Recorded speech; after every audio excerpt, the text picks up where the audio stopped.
నమస్తే KSK TV news కి స్వాగతం. నేను రియా. ముందుగా వార్తల్లోని వివరాలను గుత్తి శ్రీ సాధన స్కూల్లో గణతంత్ర దినోత్సవ వేడుకలు.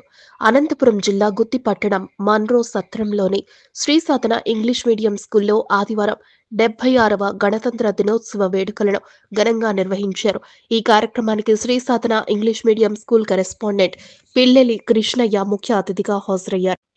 అనంతరం పాఠశాల విద్యార్థులతో కలిసి జాతీయ జెండాను ఆవిష్కరించారు.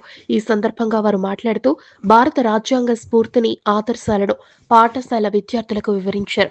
క్రమశిక్షణతో మెలిగి ఉన్నత చదువులను అభ్యసించి సాంకేతిక నైపుణ్యాలను పెంపొందించుకోవాలని విద్యార్థులకు సూచించారు. అనంతరం భారత రాజ్యాంగ విశిష్టత గురించి విద్యార్థులకు తెలిపారు. ఈ కార్యక్రమంలో పాఠశాల ఇన్ఛార్జ్ లాల్ శేఖర్, పాఠశాల అధ్యాపకులు, సిబ్బంది పాల్గొన్నారు.